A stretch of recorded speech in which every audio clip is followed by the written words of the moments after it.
Donald Trump की चेतावनियों के बाद भी रूस और यूक्रेन की जंग रुकने का नाम नहीं ले रही है। पुतिन युद्ध रोकने की बजाय युद्ध भड़काने की कोशिश में जुटे हुए हैं।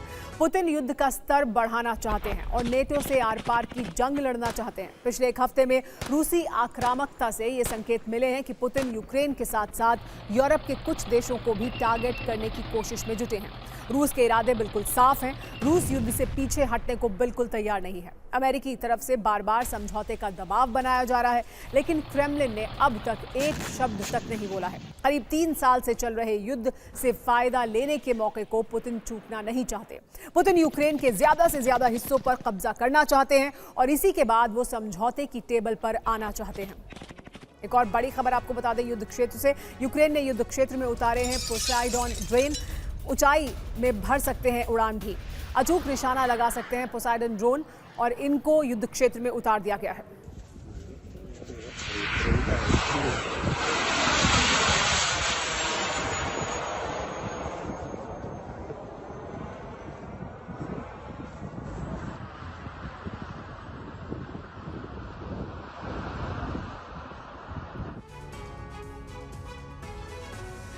यूक्रेन के नए और घातक ड्रोन की क्या खासियत है, आइए ये आपको बताते हैं। ज़ेलेंस्की का घातक पोसाइडन ड्रोन है ये।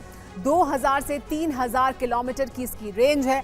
50 से 100 किलो तक का विस्फोटक ले जा सकता है और आसानी से रडार की पकड़ में नहीं आता है। इसके अलावा इलेक्ट्रिक इंजन आवाज़ कम करता है इसके अंदर, क्योंकि इलेक्ट्रिक इंजन मौजूद है। एडवांस्ड नेविगेशन सिस्टम लगा हुआ है। रूसी एयरबेस के लिए ये घातक है। -20 डिग्री सेल्सियस से 45 डिग्री सेल्सियस तक तापमान पर काम करने में सक्षम है, यानी बहुत ठंडे और बहुत गर्म दोनों ही क्षेत्रों में ये युद्ध क्षेत्र में काम कर सकता है। रूस की सेना लेकिन लगातार आगे बढ़ रही है। ऐसे में यूक्रेन पर सरेंडर का खतरा मंडराने लगा है। हालात ऐसे हैं, अगर कुछ वक्त में यूक्रेन को हथियार नहीं मिले तो बड़े हिस्से पर रूस कब्जा कर सकता है, जिसमें डोनेस्क पर रूस का कब्जा कभी भी हो सकता है।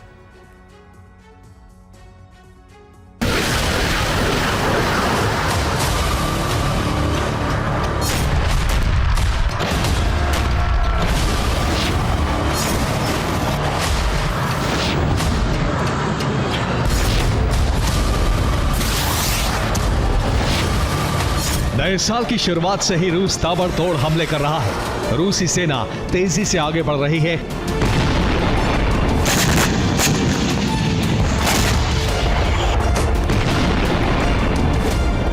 कई इलाकों से यूक्रेनी सैनिक पोस्ट छोड़कर भाग रहे हैं। यूक्रेनी सेना का मनोबल गिर रहा है। ऐसा क्यों हो रहा है, इसके पीछे की वजह समझिए।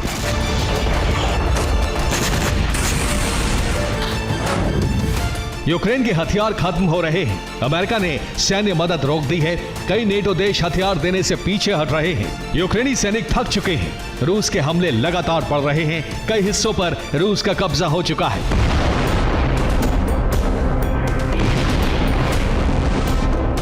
साथ ही इसका भी भरोसा नहीं कि युद्ध कब तक चलेगा, क्योंकि अब युद्ध विराम की संभावना खत्म हो गई है, जबकि ज़ेलेंस्की नीति की आलोचना भी होने लगी है, जबकि रूसी सेना रणनीतिक तौर पर मजबूत हुई है।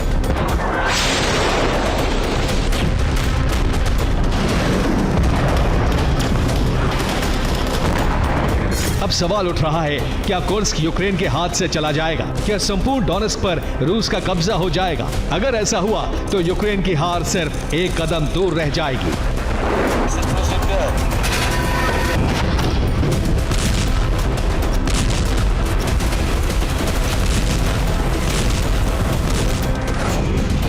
इसलिए यूक्रेन अब इन्हें बचाने के लिए पूरी ताकत लगा रहा है। कुर्स्क में अतिरिक्त सेना भेजी जा रही है। डोनेस्क में भी उसने टैंक बटालियन भेजी है। यूक्रेन ने फ्रंट लाइन के लिए हर महीने करीब 600 करोड़ फंड जारी करने का फैसला किया है, जिससे कॉम्बैट ब्रिगेड को ड्रोन पावर लगातार मिलती रहे। अब यूक्रेन ड्रोन का प्रोडक्शन बढ़ा रहा है। 96% ड्रोन खुद ही बना रहा है, जबकि हमले में इस्तेमाल 30% हथियार भी यूक्रेन में ही तैयार किए जा रहे हैं।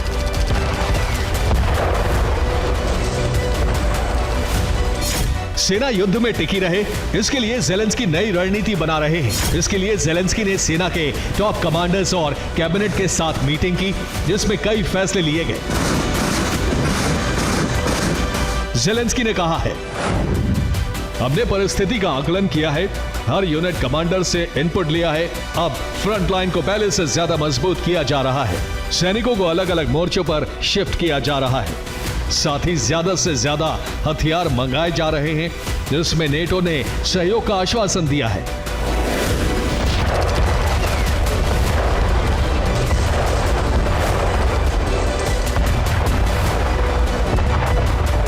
ज़ेलेंस्की का ये फैसला बता रहा है कि वो कुर्स्क को किसी भी कीमत पर खोना नहीं चाहते हैं, क्योंकि कुर्स्क इकलौता रूसी शहर है जहां यूक्रेन ने बढ़त हासिल की है। जबकि डोनेस्क अगर हाथ से गया तो रूस दक्षिणी यूक्रेन में मजबूत स्थिति में आ जाएगा।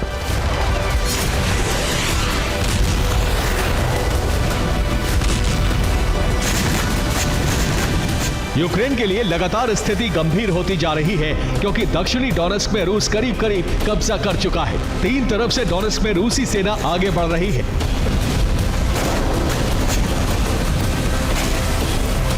इस दौरान रूस के chief of general staff Valery Gerasimov special military zone में पहुंचे, जहां सैनिकों का हौसला बढ़ाया, जिसके बाद रूस ने बड़ा हमला किया।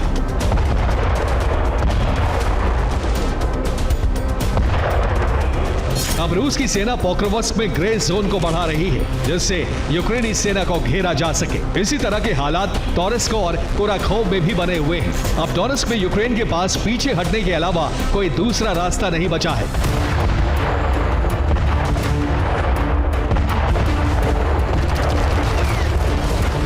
ऐसे में ज़ेलेंस्की को सिर्फ डोनाल्ड ट्रंप से उम्मीद है। अगर ट्रंप यूक्रेन को सैन्य मदद के लिए तैयार हो जाते हैं तो यूक्रेन कुछ और वक्त युद्ध में बना रह सकता है।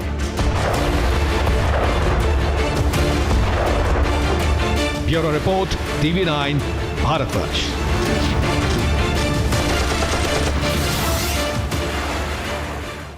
इस वक्त की बड़ी खबर आपको बता दें, यूक्रेन ने रूस पर ड्रोन अटैक किया है। रूसी ट्रक को तबाह कर दिया गया इस ड्रोन अटैक में।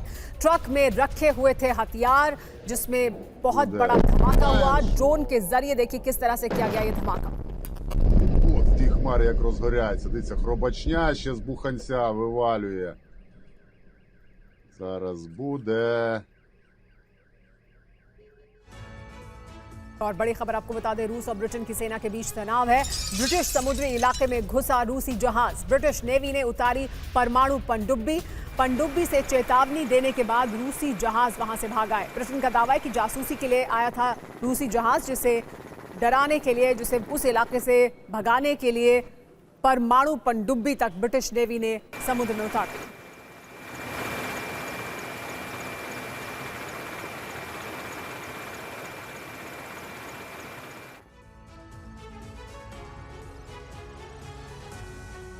रूस को शक है कि नेटो उन पर कभी भी हमला कर सकता है, इसलिए रूस लगातार नेटो के ताकतवर देशों पर नजर रखता है। जासूसी की एक घटना इंग्लिश चैनल की है। ब्रिटिश रॉयल नेवी के रडार पर अचानक जहाज यंत्र दिखने लगा। यंत्र कुछ अहम समुद्री केबल के ठीक ऊपर मंडरा रहा था। ये देखकर ब्रिटिश नेवी एक्शन में आ गई। ब्रिटेन के फाइटर जेट जहाज के ऊपर गश्त करने लगे। 2 वॉरशिप और टैंकर भी अलर्ट मोड पर आ गए। टॉर्पीडो और टॉमहॉक क्रूज मिसाइलों से लैस एक पनडुब्बी को जहाज के करीब भेजा गया। पनडुब्बी से रूसी जहाज को वार्निंग दी गई। पनडुब्बी के कप्तान ने रूसी जहाज को मौके से निकल जाने के संदेश भेजे। संदेश देने के कुछ देर बाद ही रूसी जासूसी जहाज यंत्र ने रुख बदल लिया और वापस चला गया। ब्रिटेन के रक्षा मंत्री जॉन हेली ने संसद में रूसी जासूसी जहाज के बारे में अपडेट दिया है। पहले युद्ध विराम से पुतिन का इनकार, अब नेटो से टकराने को तैयार। पुतिन ने ऐसा ब्लूप्रिंट बनाया है कि जो भी देश यूक्रेन को हथियार सप्लाई कर रहे हैं उन्हें बैकफुट पर धकेला जाए। इसलिए यूक्रेन में उन ठिकानों पर हमला करने की प्लानिंग है जहां नेटो सैनिक मौजूद हैं। इसके अलावा उन हथियार डिपो को भी रूस तबाह कर सकता है जहां नेटो देशों से आए हथियार रखे हुए हैं।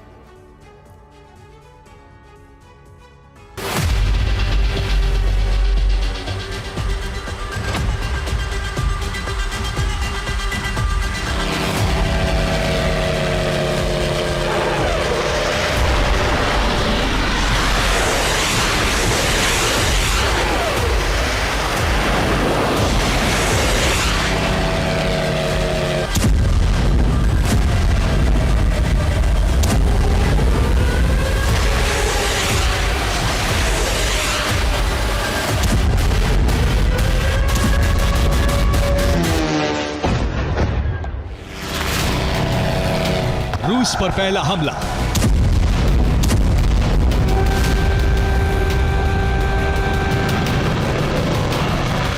रूस पर दूसरा हमला।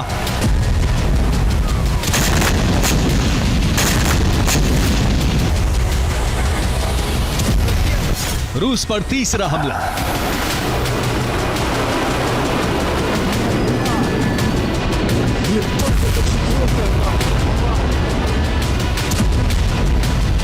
और इस तरह एक बार फिर रूस धुआं-धुआं हो गया। पुतिन ने युद्ध विराम से इनकार किया तो ज़ेलेंस्की को उम्मीद जगी कि अब अमेरिका रूस में टकराव हो सकता है।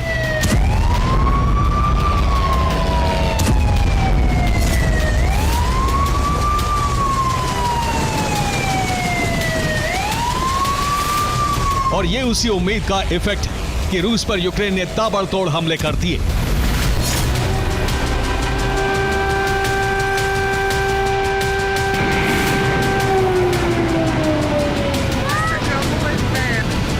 रूस के 10 से ज्यादा शहर हमले में सुलग उठे। 24 घंटे में 90 से ज्यादा अटैक किए गए, जिसमें नेटो से मिले हथियारों का इस्तेमाल हुआ। ड्रोन स्ट्राइक के अलावा यूक्रेन ने ब्रिटेन से मिली स्टॉर्म शैडो मिसाइल का इस्तेमाल किया। साथ ही फ्रांस से मिले स्कैल्प मिसाइलों से भी रूस के सैन्य ठिकानों को निशाना बनाया गया। साथ ही अटैक एमएस से भी रूस में तबाही मचाई गई। Army tactical missile system Ukraine को अमेरिका से मिला है। क्रेमलिन ने दावा किया है कि रूस पर हुए हमले में नेटो से मिले हथियारों का इस्तेमाल किया गया। ज़ेलेंस्की सेना की मदद के लिए ब्रिटेन से स्पेशल कमांडो और टेक एक्सपर्ट की कई टीमें पहुंची हैं। यानी अब यूक्रेन को फ्रंट फुट पर रखकर कई नेटो देश युद्ध लड़ रहे हैं, जिसमें उनके सैनिक भी शामिल हैं, जबकि हाईटेक हथियार तो वो पहले से ही सप्लाई करते रहे हैं। अभी जिन देशों के सैनिक यूक्रेन में मौजूद हैं, उनमें ब्रिटेन, फ्रांस, पोलैंड, एस्टोनिया और रोमानिया शामिल हैं। जबकि कई और देश सैनिक भेजने की तैयारी में हैं, जिसमें एस्टोनिया के अलावा बाकी दोनों बाल्टिक देश और नॉर्डिक देश शामिल हैं। पिछले 24 घंटों में हुए हमलों में नेटो देशों के सैनिक शामिल हैं, जिन्हें खास तौर से स्पेशल ऑपरेशन के लिए भेजा गया है। ज़ेलेंस्की को अब यह समझ आ चुका है कि युद्ध विराम टल गया है और अब यह युद्ध लंबा खिंच सकता है।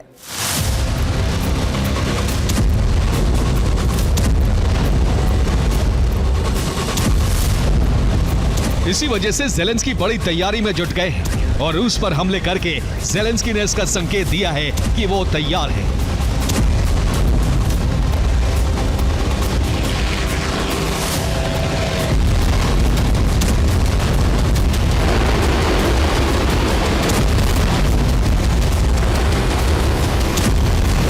रूस के स्मॉलेस्ट पर यूक्रेन ने बीती रात कई ड्रोन हमले किए, जिसमें हथियार गोदाम के अलावा सैन्य ठिकानों को टारगेट किया गया।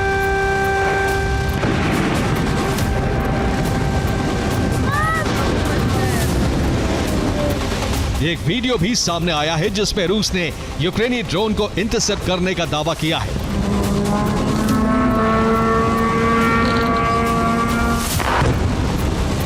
ये वही वीडियो है जिसमें साफ तौर पर देखा जा सकता है कि पंजशीर एयर डिफेंस सिस्टम ने यूक्रेन के कामिकाज़े ड्रोन को हवा में खाक कर दिया। इसी हमले में एक एविएशन फैक्ट्री पर भी हमला किया गया, जिसमें रूस को बड़ा नुकसान हुआ है।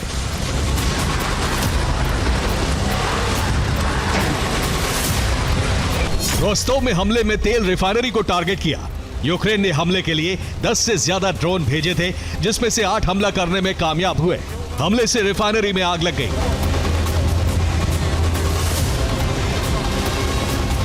यूक्रेन के हमले में ब्रियांस्क में मौजूद केमिकल प्लांट भी दहल गया। प्लांट की 3 यूनिट पूरी तरह से तबाह हो गई। इस हमले के लिए यूक्रेन ने स्टॉर्म शैडो मिसाइल का इस्तेमाल किया। एक सैटेलाइट इमेज भी सामने आई है, जिसमें दिख रहा है कि 3 यूनिट तबाह हो चुकी हैं, जिसमें से 2 यूनिट एक साथ, जबकि एक प्लांट के दूसरे कोने पर थी। इसके अलावा सरातोव पर हमला किया गया, जहां ऑयल डिपो पर मिसाइलें दागी गई।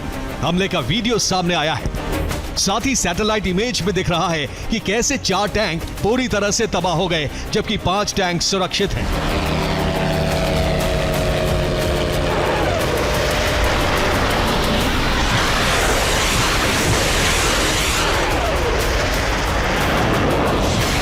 यूक्रेन ने कुछ घंटे पहले इसी तरह के हमले किए जिसमें उन हथियारों का इस्तेमाल किया जो नेटो से मिले। खास बात यह है कि उन्हें चलाने के लिए नेटो से पहुंचे कमांडर स्पेशल ट्रेनिंग दे रहे हैं।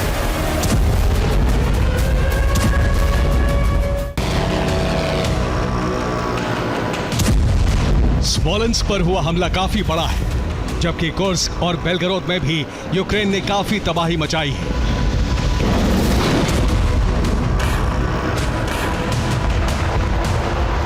ये तुला पर हमले की सैटेलाइट इमेज है, जिसमें एक तरफ ऑयल डिपो पर हमले से पहले की तस्वीर है, जबकि दूसरी तरफ हमले के बाद की तस्वीर है। ऑयल डिपो में मौजूद 3 स्टोरेज टैंक पूरी तरह तबाह हो जाते हैं।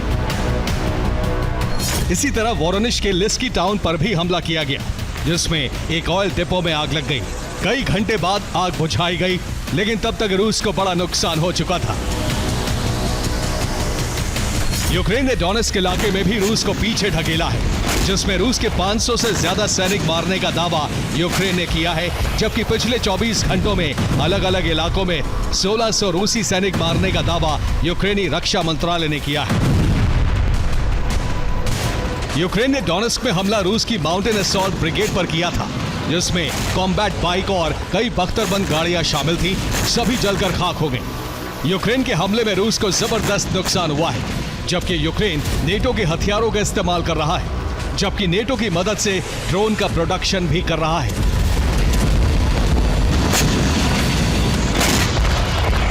अब पुतिन ने इसका जवाब देने के लिए नया ब्लूप्रिंट बनाया है, जिसके बाद उन देशों पर हमला किया जा सका है। साथ ही यूक्रेन में उन सैन्य ठिकानों को तबाह किया जा सकता है जहां ब्रिटेन और फ्रांस से कमांडर पहुंचे हैं।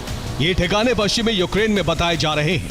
इन्हीं ठिकानों में यूक्रेनी सैनिकों को स्पेशल ट्रेनिंग दी जा रही है। दरअसल ये वही प्लान है जैसा F-16 की ट्रेनिंग देकर रूस में तबाही मचाई गई थी। अब दूसरे हाईटेक हथियारों की ट्रेनिंग देकर नेटो युद्ध में मदद कर रहा है। पुतिन इसके जवाब में यूरोप को निशाना बनाने के बजाय यूक्रेन में ही नेटो सैन्य ठिकानों को तबाह कर सकते हैं। माना जा रहा है कि यह हमला आज रात हो सकता है, जिससे नेटो को पुतिन का करारा जवाब मिल सके। Bureau report, TV9 Bharatvarsh. और एक बड़ी खबर अमेरिका से। अमेरिकी राष्ट्रपति ट्रंप ने पुतिन पर बयान दिया है। पुतिन से बातचीत के लिए तैयार, ये कहा है ट्रंप ने। ज़ेलेंस्की शांति चाहते हैं। ट्रंप ये पहले भी कह चुके हैं, युद्ध में यूक्रेनी सैनिक ज्यादा हताहत हुए हैं, यानी यूक्रेन को ज्यादा नुकसान हुआ है। ज़ेलेंस्की चाहते हैं कि बातचीत हो, और ट्रंप ने एक बार फिर दोहराया कि वो पुतिन के साथ बातचीत करना चाहते हैं। ट्रंप को अमेरिका का राष्ट्रपति बने हुए 3 दिन हो चुके हैं। 3 दिनों में रूस यूक्रेन युद्ध पर उनके 3 बयान आए हैं। जरा देखिए क्या है ये बयान। युद्ध खत्म करने का ट्रंप कार्ड क्या है, देखिए। ट्रंप का पहला बयान ये कि पुतिन ने रूस को बर्बाद कर दिया है, रूस के लिए अच्छा है कि वो डील कर ले। ये शपथ लेने के फौरन बाद का उनका बयान था। ट्रंप का दूसरा बयान आया जिसमें उन्होंने कहा कि रूस ने डील नहीं की तो प्रतिबंध भी लगाए जाएंगे। और ट्रंप का उसके बाद तीसरा बयान आया जिसमें उन्होंने कहा कि मेरे पास सही जानकारी नहीं थी, यूक्रेन के ज्यादा सैनिक मारे गए हैं। लेकिन देखिए और क्या कुछ उन्होंने कहा है। डोनाल्ड ट्रंप के बयानों के लेकिन मायने क्या है, ये बयान हमने आपको सुनवाए हैं, लेकिन उनके मायने ये हैं कि ट्रंप को रूस यूक्रेन युद्ध खत्म करने की जल्दबाजी है। हालांकि वो पहले तो 24 घंटे की बात कह चुके थे, तब जबकि वो राष्ट्रपति की रेस में थे। अब राष्ट्रपति बनने के बाद वो हर संभव कोशिश कर रहे हैं कि जल्द से जल्द इस युद्ध को खत्म कराया जाए। युद्ध खत्म करवाने के लिए पुतिन को चेतावनी दी। पुतिन ने जब साफ तौर पर सीज फायर से इनकार कर दिया था तो ट्रंप ने चेतावनी दी थी। 100 दिन के एजेंडे पर ट्रंप तेजी से काम कर रहे हैं। तेजी के साथ वो अपने एजेंडे पर आगे बढ़ते जा रहे हैं, जिसका एक अहम एजेंडा है रूस यूक्रेन युद्ध को खत्म कराना या रुकवाना या युद्ध विराम करवाना। युद्ध खत्म होता है तो ट्रंप की बनेगी एक वैश्विक छवि। ट्रंप की जो नीयत है, ट्रंप का जो प्लान है, उस प्लान को वो अमली जामा पहना पाएंगे अगर ये युद्ध रुकता है, क्योंकि ट्रंप यूरोप के साथ भी एक अलग तरह की डील करना चाहते हैं और रूस यूक्रेन युद्ध को खत्म कराकर अपनी छवि को और ज्यादा बड़ा और मजबूत करना चाहते हैं। डोनाल्ड ट्रंप ने 90 दिनों के लिए हर तरह की विदेशी मदद पर रोक लगा दी है। अब अमेरिका 3 महीने तक किसी नेटो देश या यूक्रेन को हथियार सप्लाई नहीं करेगा। ऐसे में ये 90 दिन यूरोप के लिए सबसे बड़ा संकट लेकर आने वाले हैं। दरअसल माना यह जा रहा है कि पुतिन बहुत जल्द ऑपरेशन 90 शुरू कर देंगे। इस ऑपरेशन का टारगेट यूरोप के वो देश होंगे जो अब तक यूक्रेन को जंग में मदद करते आए हैं।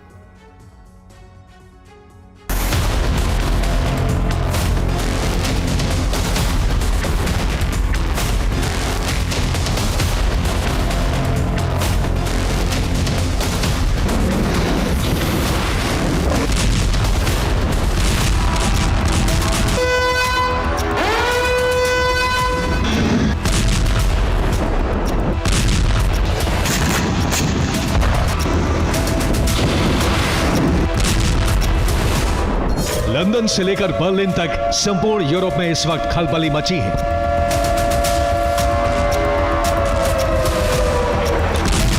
डर है यूक्रेन जंग के विस्तार का, जो किसी भी क्षण यूरोप तक हो सकता है।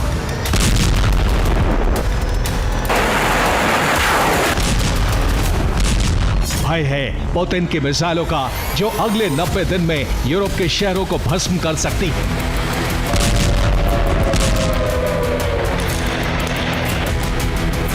कयास लगाए जा रहे हैं कि पुतिन अगले 90 दिनों में हर उस देश को राख बनाने वाले हैं जिसने यूक्रेन को प्रत्यक्ष या अप्रत्यक्ष रूप से मदद दी, ज़ेलेंस्की को हथियार दिए या जीत का दिलासा दिया।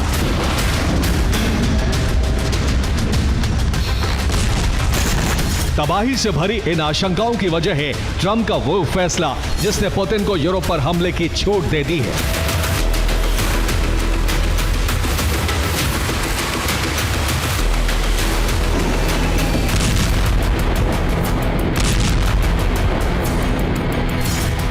ट्रंप ने एक अध्यादेश पर हस्ताक्षर किए हैं जिसके मुताबिक अगले 90 दिन तक अमेरिका कोई विदेशी मदद नहीं भेजेगा।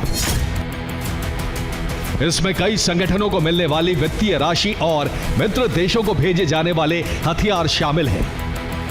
ट्रंप का मानना है कि दूसरे देशों या संगठनों को दी जाने वाली आर्थिक मदद अमेरिका की फॉरेन पॉलिसी के हिसाब से होनी चाहिए। ट्रंप प्रशासन अब 90 दिनों तक समीक्षा करेगा और उसके बाद आखिरी फैसला लिया जाएगा।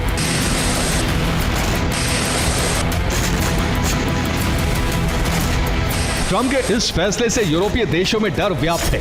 माना जा रहा है कि पुतिन ट्रंप के फैसले का इस्तेमाल यूरोप को घुटनों पर लाने के लिए कर सकते हैं। इस बात की आशंका खुद ज़ेलेंस्की ने भी जाहिर की है। दरअसल ज़ेलेंस्की इस वक्त दावोस में मौजूद हैं, जहां उन्होंने विश्व आर्थिक मंच से पुतिन के यूरोप प्लान का खुलासा किया। ज़ेलेंस्की ने साफ साफ कहा कि पुतिन का लक्ष्य सिर्फ यूएसएसआर बनाना नहीं, बल्कि यूरोप को भी राख करना है।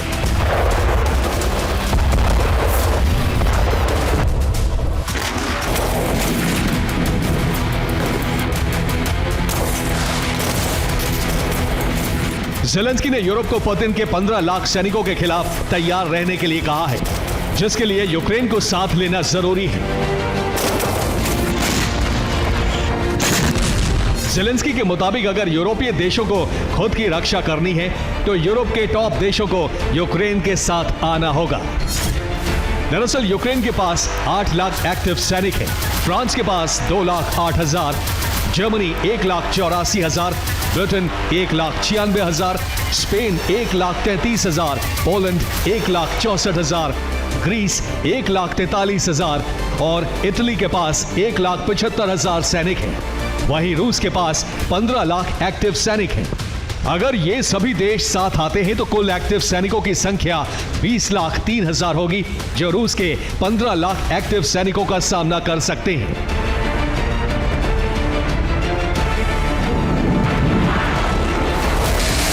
ज़ेलेंस्की का दावा है कि ट्रंप शासन में यूरोप और नेटो की मदद नहीं मिलने वाली है। अगर यूरोपीय देशों ने एकजुट होकर रूस का सामना नहीं किया तो 90 दिन में पुतिन यूरोप के टॉप देशों को मिट्टी में मिला देंगे।